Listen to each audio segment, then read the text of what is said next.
फिर से हम प्रार्थना करेंगे दूसरी स्टेट्स के लिए। आज मिडल ईस्ट के लिए, दूसरी स्टेट्स के लिए, नॉर्थ कोरिया के लिए, जहां खुदा के वचन को सुनाना सताव का कारण है। अपने हाथों को उठाएंगे और प्रार्थना करेंगे ऊंची आवाज में, विद डिवाइन हेल्पर्स को भेज, अपने लोगों को शांति दे, तसल्ली दे, ताकत दे। मसीह के साथ उनके ऊपर तेरा आत्मा उतरे खुदाबंद, उनके हाथों से बड़े बड़े कार्य हों, अजीब खुदाबंद, अजीब चिन्ह और अचंभे कार्य उनके द्वारा हों। मेरे सामर्थी परमेश्वर, प्रार्थना करेंगे अपने हाथों को उठा के ऊंची आवाज में।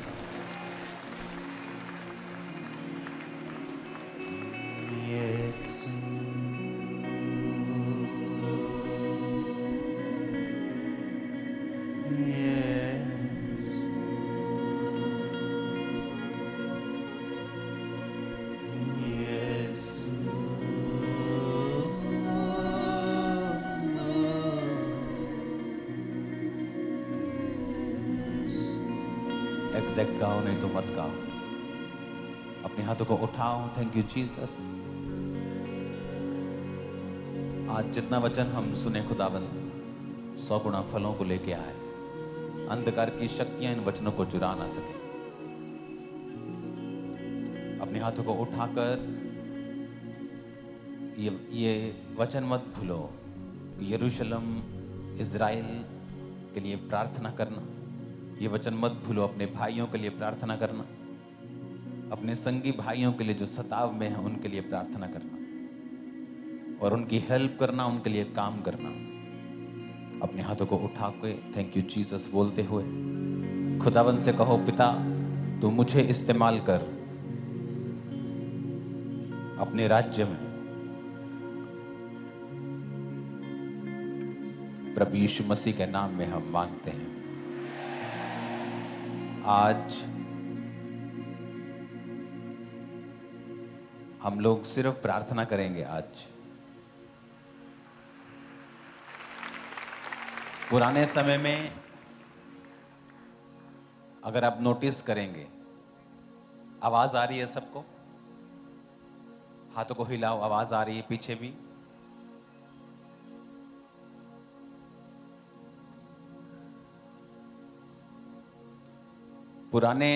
पुरानी कलीसिया के समय में आप नोटिस करेंगे, उनकी जिंदगी में जो मिरेकल्स थे, डिलीवरेंस थी, वो ज्यादा थी। मेरा दूसरा वाला माइक देना। अपने पड़ोसी को बोलो, पुराने समय को ध्यान कर। फिर से बोलो पड़ोसी को, अपने पुराने समय की ओर ध्यान कर। इसको फ्लैट कर दो, गूंज कम कर दो, भारापन कम कर दो। बोलो अपने पड़ोसी को, अपने पुराने समय की ओर ध्यान कर। आमीन। जब हम किसी आदर्श को देखना चाहते हैं, एग्जाम्पल जो हमारे लिए है, तो बेस्ट एग्जाम्पल हमारे लिए जीसस क्राइस्ट की है। हाँ या ना? क्योंकि वचन कहता है कि जीसस क्राइस्ट के जितना हैप्पी, खुश पिता को किसी ने नहीं किया। तो हमारे पास एक एग्जाम्पल है यीशु मसीह की, जिसे हम फॉलो कर सकते हैं। पौलुस कहता है कि मेरी किसी चाल चलो, क्योंकि मैं यीशु किसी चाल चलता हूं। यानी हमारे पास एक एग्जाम्पल है यीशु मसीह की, जिसकी तरह हम चल सकते हैं, उसको कॉपी कर सकते हैं। उसी तरह से कलीसिया के पास कौन सी एग्जाम्पल है कि वो उस कलीसिया की तरह चल सके? वो है प्रेरितों के काम की कलीसिया। प्रेरितों के काम की कलीसिया, प्रेरितों का काम जो बाइबल का अध्याय है, एकमात्र अध्याय ऐसा है जिसकी शुरुआत तो हुई है लेकिन अंत अभी तक नहीं हुआ। उत्पत्ति की पुस्तक का अंत है, निर्गमन की पुस्तक का अंत है, सारी पुस्तकों का अंत है, लेकिन प्रेरितों के काम की पुस्तकों का अंत अभी तक नहीं हुआ, क्योंकि प्रेरितों के काम अभी भी चल रहा है। वो कलीसिया अभी भी चल रही है। वो कलीसिया को परमेश्वर ने हमें दिया कि हम उसको फॉलो कर सकें। अगर आप उस कलीसिया की ओर देखेंगे तो आप नोटिस करेंगे कि वो कलीसिया भीख नहीं मांगती थी डिलीवरेंस के लिए।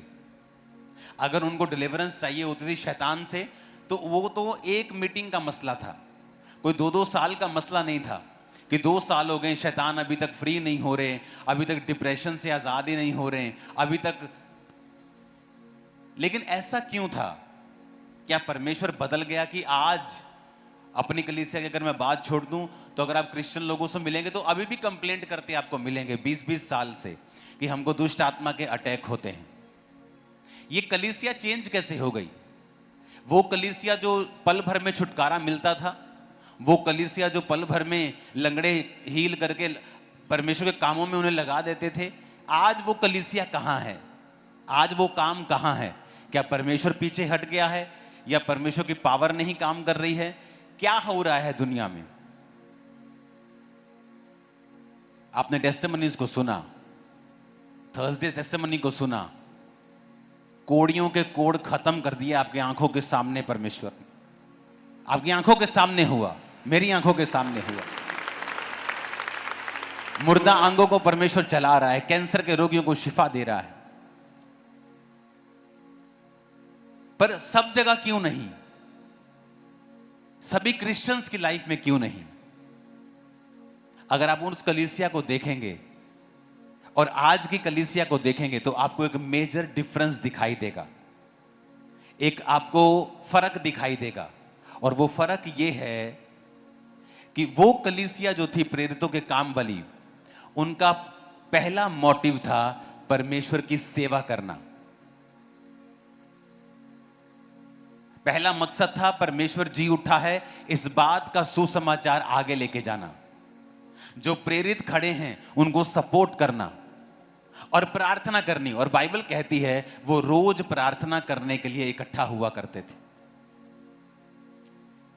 जो आज की मॉडर्न कलीसिया है, ये प्रार्थना रहित कलीसिया है। उसकी वजह से अगर ये प्रार्थना करती भी है या संडे या थर्सडे या मंगलवार या रोज आप मीटिंग अटेंड करते भी हैं ऑनलाइन, तो आपका जो पहला मकसद होता है मीटिंग अटेंड करने का, वो ये होता है कि मैं बंधनों से आजाद हो जाऊं, मैं हील हो जाऊं, परमेश्वर मेरा वीजा लगा दे, परमेश्वर मेरे बंधनों को खोल दे, परमेश्वर मेरी जिंदगी में ये काम कर दे। पहला मकसद हमारे दिल में दिमाग में ये होता है जब हम आज की कलीसिया को देखते हैं। तो जबकि पुरानी कलीसिया को अगर देखते हैं तो डिलीवरेंस, ब्लेसिंग, कर्जे से आजादी, वो उनकी लाइफ में ऑटोमेटिकली हो रहा था। उनको उसके लिए एफर्ट करने की जरूरत नहीं पड़ रही थी, क्योंकि जो प्रेरित थे, जो कलीसिया थी, वो इस बात की ओर लगी हुई थी कि हमने परमेश्वर के सुसमाचार को आगे लेके जाना है। और वचन कहता है कि कोई भी अपनी प्रॉपर्टी को समझता नहीं था। लोग अपने घरों को बेचकर प्रेरितों के पांव पर पैसों को रखते थे और वो उससे सुसमाचार का काम होता था। विश्वासियों के कर्जे होते थे, वो उतरते थे और बड़ी चीजें होती थी। क्या आज की कलीसिया ऐसी है? क्या आज की कलीसिया प्रार्थना में रहती है? क्या आज की कलीसिया रोज प्रेयर करती है? क्या आज की कलीसिया को यह दर्शन है कि हमने सुसमाचार को आगे लेके जाना है? आप में से कितने ऐसे लोग हैं जो रोज प्रार्थना करते हैं उन पास्टर्स के लिए, उन कलीसियाओं के लिए जिन पर सताव हो रहा है? अभी हाथ खड़ा करो, कितने लोग रोज प्रार्थना, दूसरों के लिए प्रार्थना, सताव वाली कलीसिया के लिए? हाथ हिलाना जरा। हाई नंबर है हमारी चर्च में, खुदा का शुक्र है।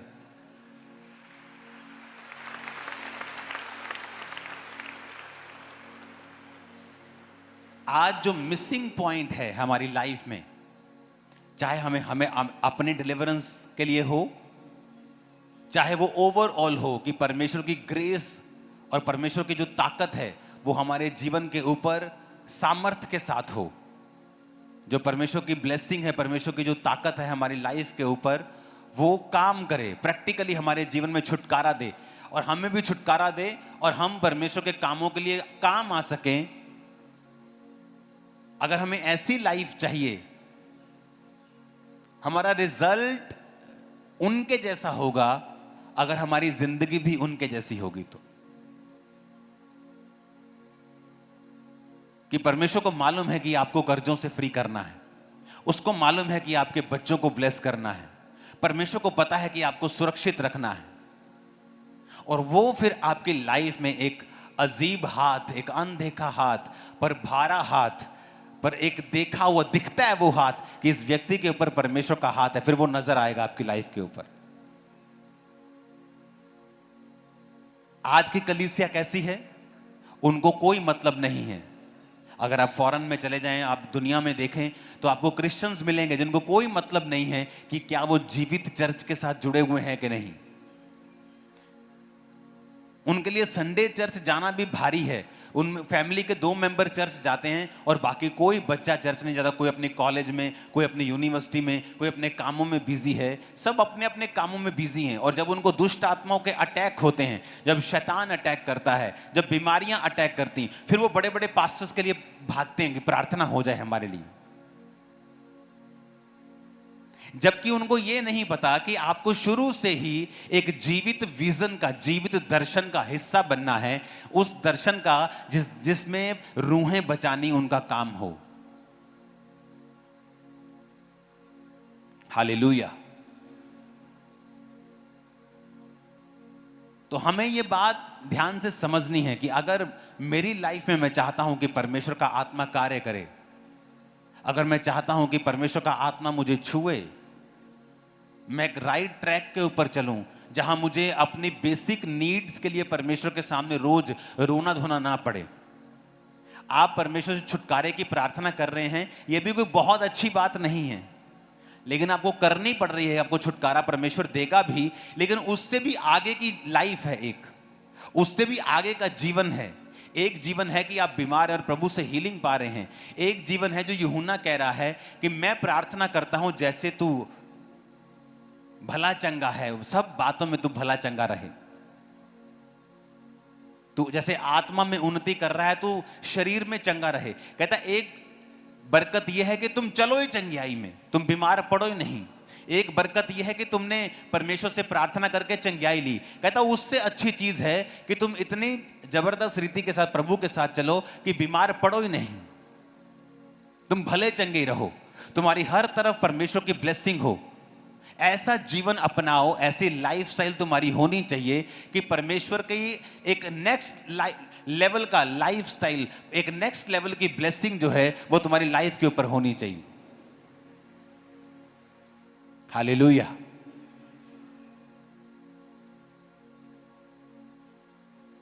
कितने मेरी बात को समझ रहे हैं?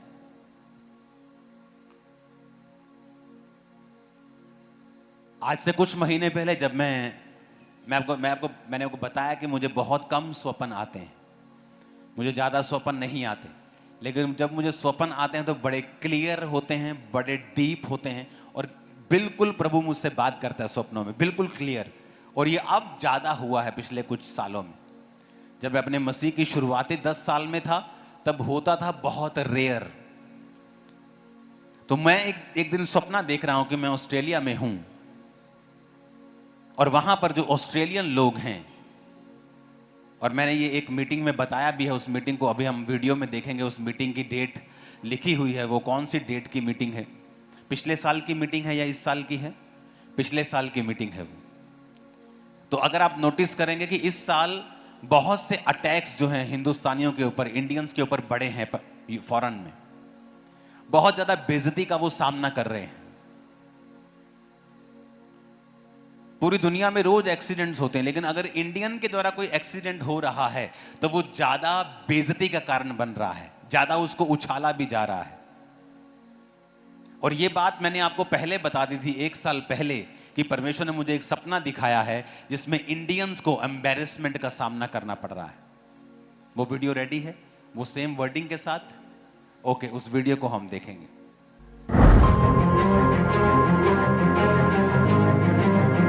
जैसा कि परमेश्वर के वचन आमोस 3 अध्याय उसकी 7 आयत में लिखा है, इसी प्रकार से प्रभु यहोवा अपने दास भविष्यद्वक्ताओं पर अपना मर्म बिना प्रकट किए कुछ भी ना करेगा। परमेश्वर के दास प्रेरित अंकुर यूसुफ नरूला जी के द्वारा 15 दिसंबर 2024 को एक भविष्यवाणी की गई थी, जिसमें उन्होंने बताया कि ऑस्ट्रेलिया में आने वाले दिनों में कैसे हालात होंगे।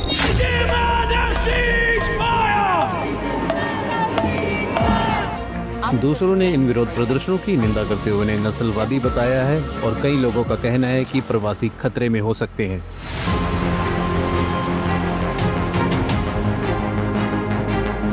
एक सपना मैंने देखा, सुबह अपने हाथों को उठा कि जो ऑस्ट्रेलिया में रह रहे इंडियन लोग हैं उन्हें एम्बैरेसमेंट का सामना करना पड़ रहा है किसी लॉ को तोड़ने के कारण। अपने हाथों को उठाओ उन सब इंडियंस लोगों के लिए। और प्रभु ने मुझे दिखाया कि उस समय मैं वहां पे मौजूद था और वहां पर एक प्लेन, एक काइट होती है ना, पतंग जिसे बोलते हैं, वो उड़ रही थी वहां। और मैंने सोचा शायद ये इस काइट के पीछे हैं लोग, लेकिन वो काइट परमेश्वर ने मुझे दी और मेरे हाथों में दे दी। तो परमेश्वर ने मुझे दिखाया कि उसको, वो चर्च के हाथों में है वो चीज़। अगर हम प्रार्थना करेंगे तो परमेश्वर दया करेगा। अपने हाथों को उठाएंगे, इसकी प्रार्थना मैं ऊंची आवाज़ में नहीं करूंगा। अपने हाथों को उठाएंगे सब भारतीयों के लिए जो ऑस्ट्रेलिया में रहते हैं।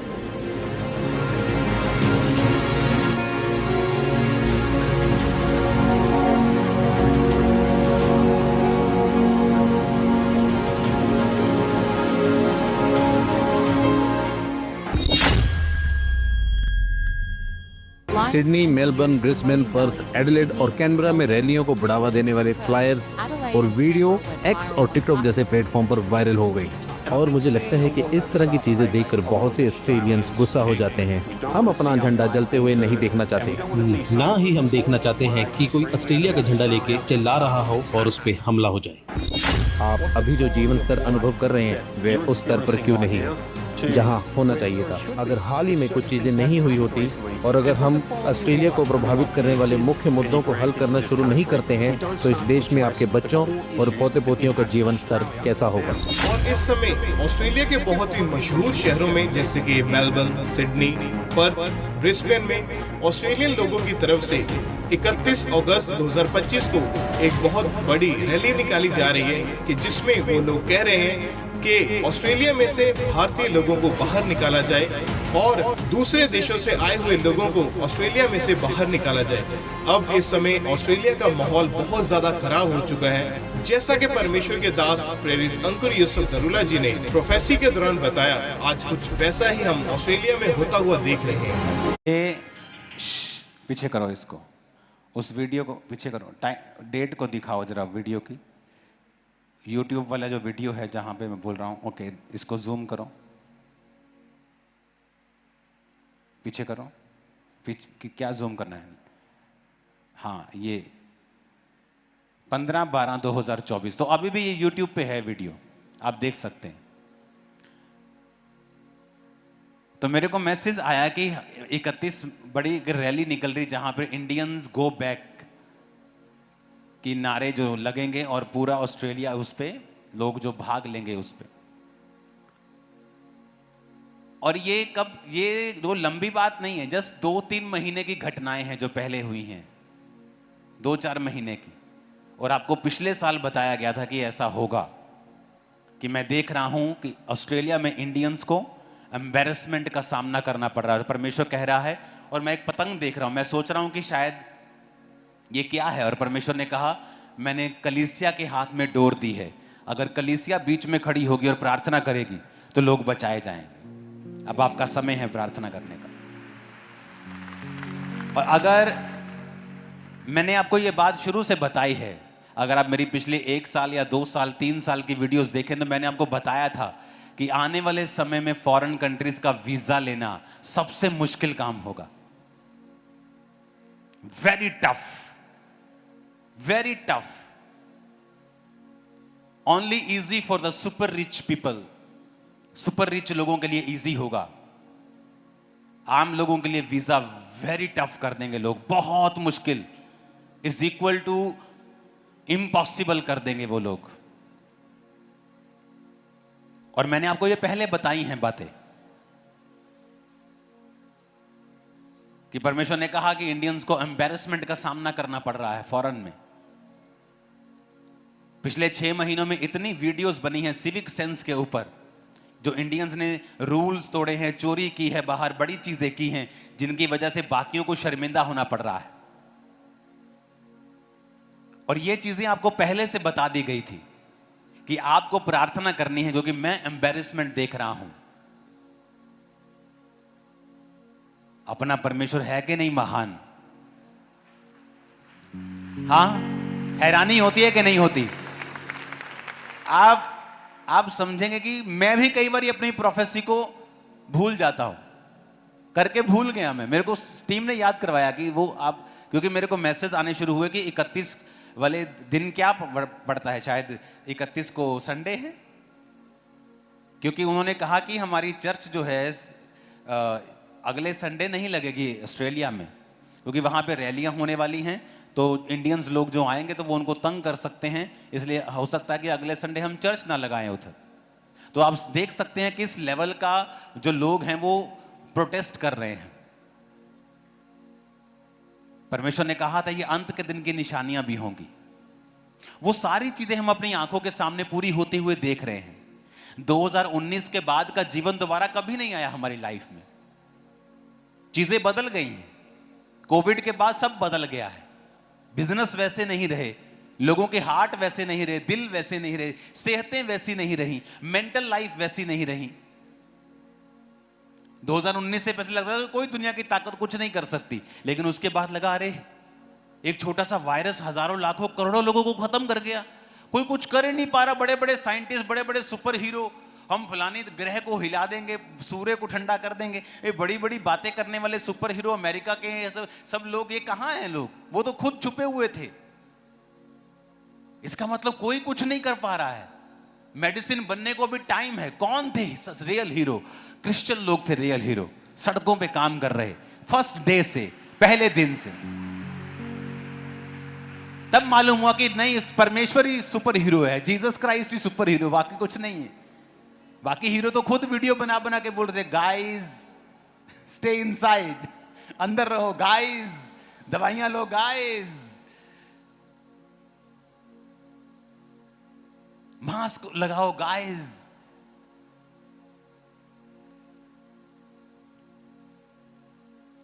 हालेलुया। तो हमें मालूम हुआ कि लाइफ चेंज हो चुकी है। 2019 के पहले की जो लाइफ थी आज तक की हिस्ट्री की, वो अब नहीं है, ना ही होगी कभी। ना तो वो माहौल है, ना कभी होगा, ना वो वापस आएगा कभी। परमेश्वर के ऊपर निर्भरता लोगों की कम थी, लेकिन अब ज्यादा है। उन्हें लगता है कि हम किसी भी तरफ से शैतान घेर सकता है, तो वो ज्यादा परमेश्वर की ओर हैं, ज्यादा रूहें बची हैं। जितना सुसमाचार 2019 में पूरी दुनिया में एक समय में लोग रोज सुनते थे, आज 3 गुना लोग सुनते हैं, इंटरनेट की वजह से और कोविड की वजह से और परमेश्वर के आने की वजह से। ये परमेश्वर के ये समय देने की वजह से 3 गुना लोग ज्यादा सुन रहे हैं। अगर आप देखेंगे, लोग 2019 से पहले इंटरनेट के ऊपर लोग इतनी मीटिंग नहीं सुनते थे, लेकिन 2019 के बाद हजारों लाखों लोग इंटरनेट के ऊपर हैं। बहुत से लाखों फौजी हैं जो इस समय पहाड़ों के ऊपर हो रही है मीटिंग सुन रहे हैं। अभी भी हजारों फौजी, हजारों और मीटिंग में हैं, क्योंकि अब परमेश्वर की जरूरत हमें ज्यादा है। और अब हमें क्या करने की जरूरत है? अब हमें कलीसिया को प्रेरितों के काम वाली कलीसिया बनने की जरूरत है। हमें यह समझने की जरूरत है कि हमारा मकसद सिर्फ हीलिंग, डिलीवरेंस यही लेना नहीं है।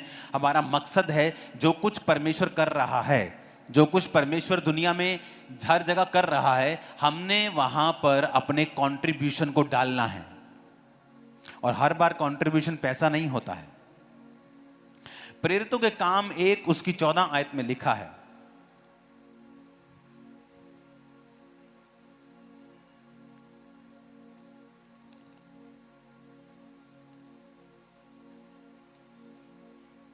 अपनी स्क्रीन के ऊपर हम देखेंगे ये सब कई स्त्रियों और यीशु की माता मरियम और उसके भाइयों के साथ एक चित्त होकर प्रार्थना में लगे रहे। आप देखो, अब कलीसिया की शुरुआत हो गई है। अब यीशु मसीह चले गए हैं स्वर्ग की ओर, और यीशु मसीह कह के गए हैं कि यरूशलेम को ना छोड़ना, पिता की प्रतिज्ञा की पूरे होने की बाट जोहते रहे, यानी प्रार्थना करते रहना। और अब एक जगह बैठे हैं सब लोग, 500 लोगों से ज्यादा लोगों को परमेश्वर ने कहा था, वो सब लोग एक जगह प्रार्थना कर रहे हैं। और प्रार्थना कर रहे हैं परमेश्वर के माता, कई स्त्रियों और उसके भाइयों के साथ सब कलीसिया मिलके एक जगह होकर वो प्रार्थना करते थे। 500 लोगों से ज्यादा थे, लेकिन धीरे धीरे लोग हटते गए। उन्हें लगा यीशु मसीह चले गए, काम खत्म हो गया, अब आगे क्या करना है। आगे कुछ नहीं था, कोई हीलिंग नहीं हो रही थी, बस एक विटनेस थी। क्या विटनेस थी? हमने यीशु मसीह को मुर्दे जिंदा करते हुए देखा है, हमने यीशु मसीह को वचन देते हुए देखा है, वो परमेश्वर का इकलौता बेटा था, बस यही मालूम था। आगे हमें क्या करना भी कुछ भी मालूम नहीं था, क्योंकि परमेश्वर ने कहा था कि जब तक पवित्र आत्मा तुम पर नहीं आएगा तब तक तुम सामर्थ नहीं पाओगे, जब आएगा तो सामर्थ पाओगे, फिर तुम गवाह होगे। तो वो क्या कर रहे थे? इंतजार कर रहे थे। 500 में से 450 रह गए, 400 रह गए, 350 रह गए, अपने काम धंधे में चले गए, वेट बोर हो गए, अभी कुछ हो नहीं रहा, अभी 300 रह गया, 250 रह गया, 120 रह गए। 120 लोग प्रार्थना कर रहे थे। लिखा, जब वो प्रार्थना कर रहे थे तो परमेश्वर का आत्मा उन पर उतरा। एम्प्लीफाइड बाइबल में स्क्रीन के ऊपर अब हम देखेंगे प्रेरितों के काम 1 उसकी 14 आयत। अभी ध्यान से आपको समझना पड़ेगा। अगर ये वचन हमने समझ लिया तो जो ओवरऑल ब्लेसिंग है आपकी लाइफ में, जिसकी आप वेट कर रहे हो कि मेरी शादी हो अच्छी, मेरी लाइफ में ये बरकत आए, मुझे छुटकारा मिले, मैं फ्री हो जाऊं, वो इस वचन के साथ जुड़ी हुई है। कई बार आपको वो आंसर नहीं मिलता जो आप एक्सपेक्ट करते हैं, आंसर अलग सा होता है।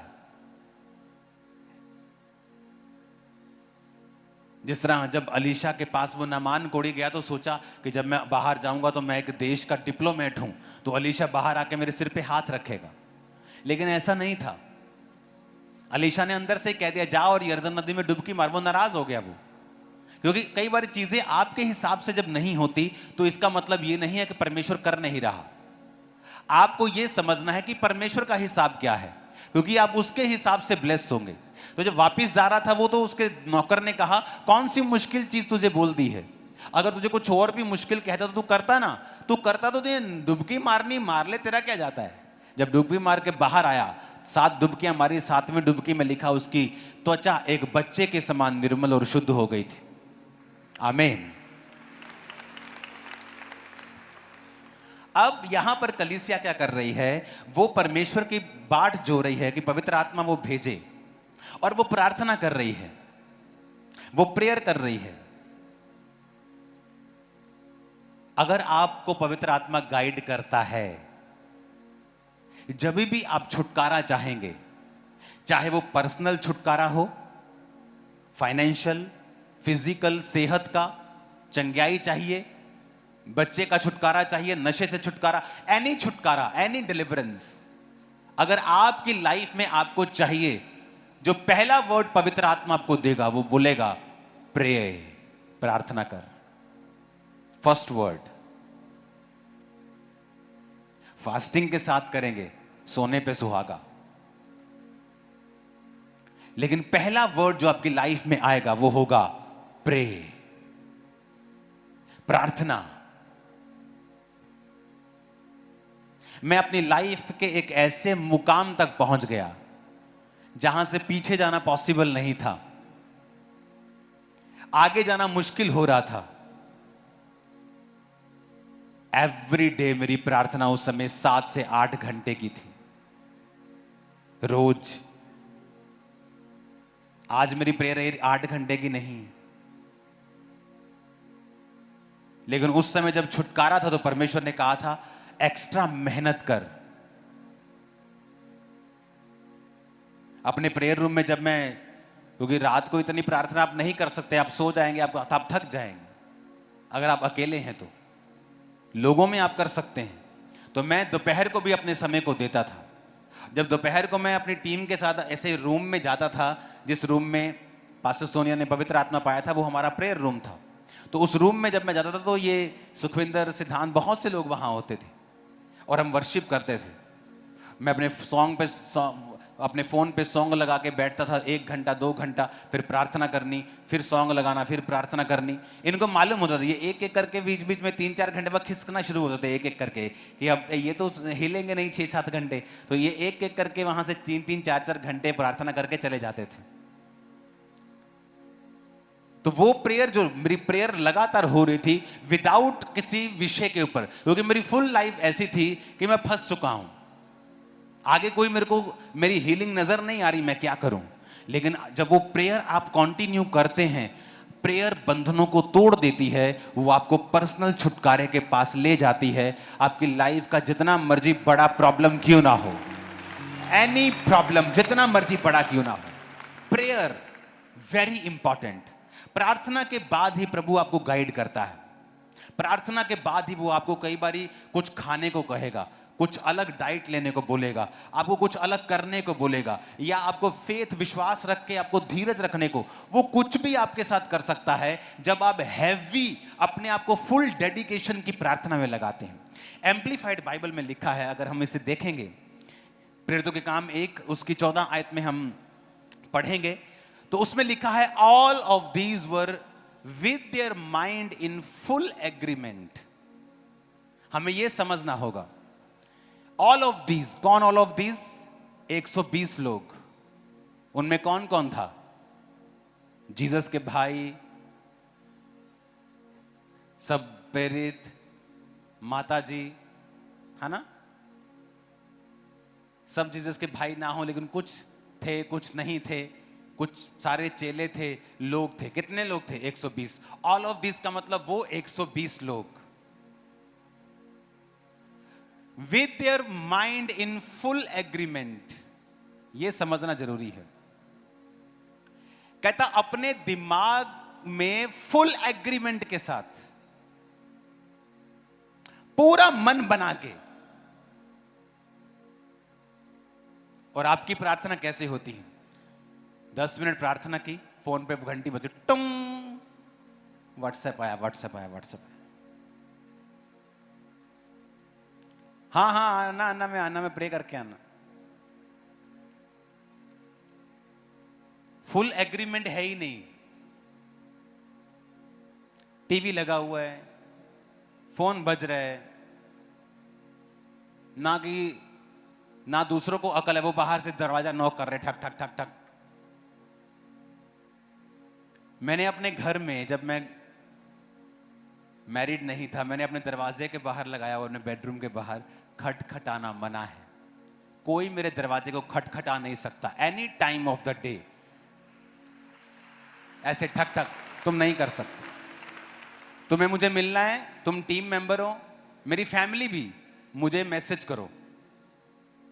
आप ऐसा कुछ लोग नहीं कर पाएंगे, क्योंकि मैं एक असाइनमेंट के नीचे था, मुझे बड़ा काम करना था। कलीसिया बड़ी थी, लाखों लोग थे उस समय भी, तो मुझे संभालने थे। मैं प्रेयर में डिस्टर्ब रहूंगा तो आपको क्या सिखाऊंगा? तो मेरे बेडरूम के बाहर लिखा रहता था, खटखटाना मना है। आज जहां मेरा प्रेयर रूम है, वहां के लॉक इतने दरवाजे पड़ते हैं कि कोई खटखटाए भी बाहर के में तो मुझे सुनता नहीं, मेरे को अंदर तो ना ही कोई खटखटाता। उनको मालूम है, पैटर्न बन गया है कि खटखटा नहीं सकते आप हमारे दरवाजों के बाहर। अगर आपको मिलना है, कोई बात करनी है, आप फोन पे मैसेज लीव कर दीजिए। अगर मैं प्रेयर में नहीं हूं तो मैं देख लूंगा, अगर मैं प्रेयर में हूं तो मैं मैसेज नहीं देखूंगा। कितने मेरी बात को समझ रहे हैं? आज ये चीज की कमी है। विद देयर माइंड्स, अपना दिमाग कहता, दिमाग, विद देयर माइंड्स, अपना दिमाग, इन फुल, हाफ नहीं, एग्रीमेंट, फुल एग्रीमेंट। आपके साथ एग्रीमेंट करता है ना आपका बॉस कि एग्रीमेंट कर, अगर इतनी तनख्वाह चाहिए तो तू 2 साल नौकरी नहीं छोड़ सकता, मैं भी तुझे निकालूंगा नहीं। हम एग्रीमेंट करते हैं, चल एग्रीमेंट करते हैं, ये जमीन मेरी हो गई, बयाना कर दिया, एग्रीमेंट हो गया। अब कोई मुकर नहीं सकता, मुकरेगा तो डबल वापस करना पड़ेगा तुझे या मुझे। कितने मेरी बात समझ रहे हैं कि तुझे अब डबल वापस करना पड़ेगा अगर तुम मुकरा, तो एग्रीमेंट हो गया। एग्रीमेंट नहीं है हमारा परमेश्वर के साथ। हमारी प्रेयर जो है विदाउट माइंड, बिना दिमाग के एग्रीमेंट के, अगर हम प्रेयर करते हैं ना तो विदाउट एग्रीमेंट है। कभी भी बैठ जाएंगे। सारा दिन काम धंधा करके पीठ जब दुखने लग जाएगी, फिर बीबियां बैजूंगे बैठते हैं टोला के। क्या देंगे हम प्रभु को? इतने बर्तन मांज के, इतनी सफाई करके, इतना काम करके आप थकेंगे, आपका शरीर है, लेकिन क्या वो थका हुआ समय परमेश्वर को देना चाहिए? आप ये बताओ। आपके घर में बाहर जब कोई भिखारी आता है, वो बोलता है कि मुझे कुछ दे दो, आप फ्रिज खोलते हो, आप देखते हो कल का क्या बचा है ना? आप ये नहीं, आप देखते हैं कि हाँ फ्रेश क्या, आपको पता है ये मेरे बेटे के लिए, बेटी के लिए, तो ये कम, लेकिन आप फ्रिज से अच्छी चीजें चाहे हो, आप बचा हुआ निकाल के दे देते हो। समझ आई कि नहीं? आप जीसस को बचा हुआ दे रहे हो, बचा हुआ समय, सारे दिन की थकावट, सारे दिन की मच लड़ाइयां झगड़े करके, फोन सब करके, सफाइयां, थक के, जब बॉडी पूरी पिसी हुई है, जब सोने का समय आ चुका है, आप प्रेयर में बैठ जाते हो। इसका मतलब आपका जो एग्रीमेंट है वो सही नहीं है। लिखा with their minds in full agreement. ये एग्रीमेंट फुल, अगर आप इसे जूम में नहीं दिखाएंगे तो इसका कोई फायदा नहीं।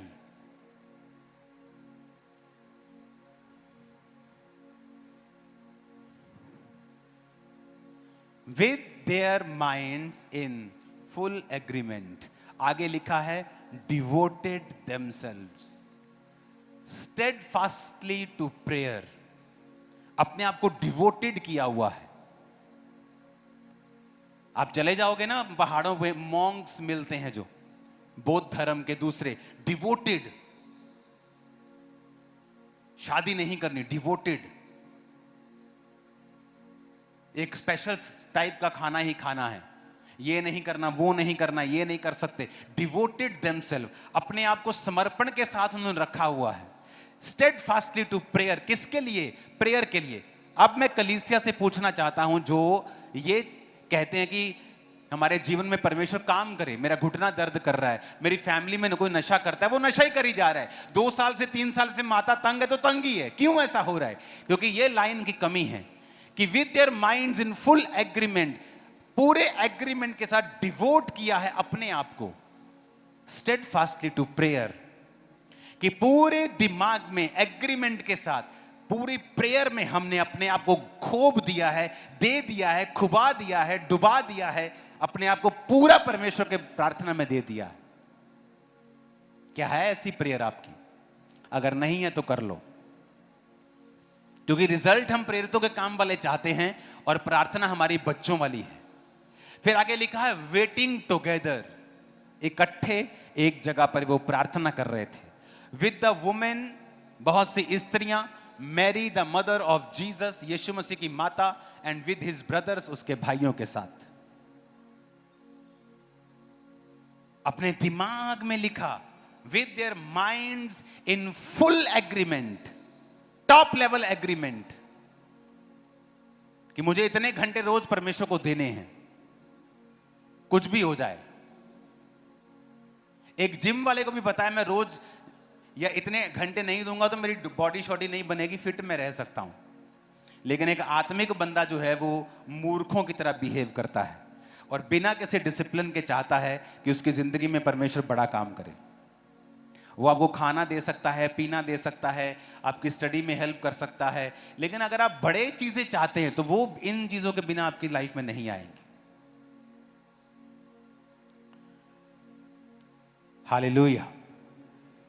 प्रेरितों के काम 2 उसकी 1 आयत में लिखा है, जब पेंटिकोस्ट का दिन आया तो वो सब एक जगह इकट्ठे थे।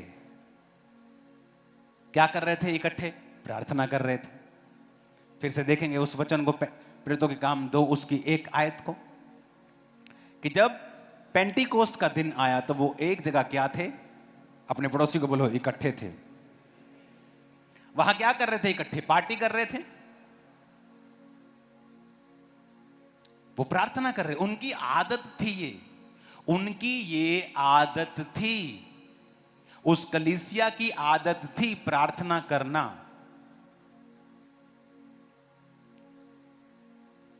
आज जब कलीसिया में आप जाते हैं, जिस कलीसिया में प्रार्थना ना हो, सिर्फ वचन दे के आपको भेज दिया जाए, वो भी कलीसिया कंप्लीट नहीं है।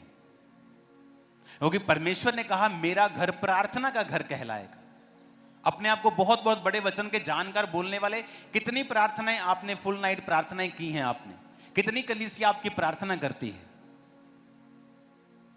और जब आप वचन सिखाते रहते हैं और प्रैक्टिकली उनकी लाइफ में होता नहीं, एक्चुअल में वो कलीसिया विश्वास में कम होती है। प्रेइंग जो चर्च है वो ज्यादा पावरफुल है, और वचन की रोशनी उन पर देते रहना, वचन उनको सिखाते रहना डीप, ये बहुत इंपॉर्टेंट है। हालेलुया। अब वो एक जगह क्या थे? इकट्ठे। They were all assembled together in one place. वो एक जगह इकट्ठे थे। अपने पड़ोसी को बोलो आमीन। एक जगह क्या थे वो? फिर से बोलो अपने पड़ोसी को, एक जगह क्या थे? इकट्ठे थे। और फिर लिखा आकाश से बड़ी आंधी की सनसनाहट का शब्द हुआ। आपको वो अगला वचन मालूम है कि पवित्र आत्मा उन पे उतरा, गैर भाषा बोलने लगे। लेकिन कंसंट्रेशन प्रार्थना पे रखेंगे आज, कि वो क्या कर रहे थे? प्रेयर कर रहे थे। एक और वचन पढ़ेंगे, प्रेरितों के काम 4 उसकी 24 आयत। अब लिखा,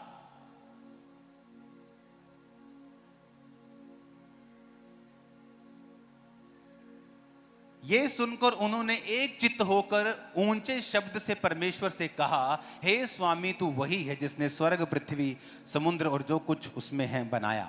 ये भी वो समय है जब उन पर सताव आया और वो एक जगह होकर क्या कर रहे थे? प्रार्थना कर रहे थे।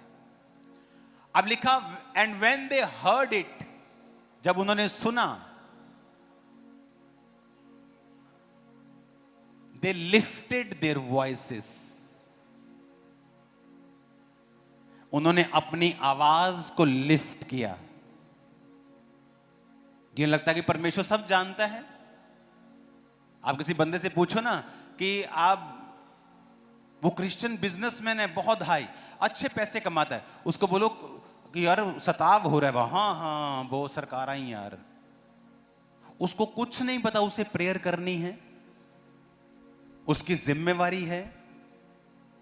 और एक दिन अचानक उस पर बीमारी का अटैक होता है और वो हील नहीं हो रही, और वो हैरान है, वो क्रिश्चियन है, फिर वो पास्टर के पास जा रहा है, चर्च में जा रहा है, उसे समझ नहीं आ रही वो हील ही नहीं हो रहा है, क्योंकि उसका जो मकसद था पैसा कमाने का, वो चर्च होनी चाहिए थी, सपोर्ट होनी चाहिए थी, सुसमाचार को फैलाना होना चाहिए था।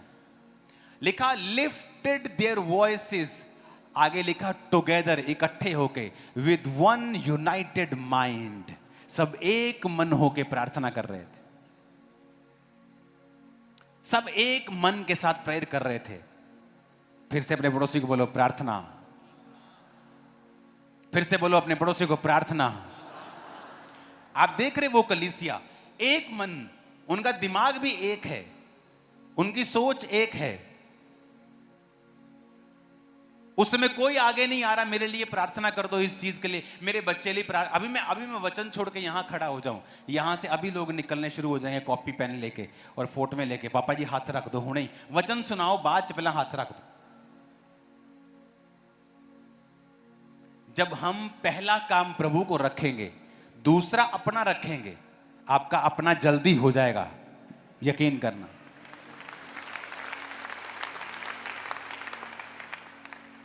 ये नहीं कि प्रभु चाहता नहीं आपको हील करना, वो चाहता है, लेकिन कहता तरीका मेरे हिसाब से होगा।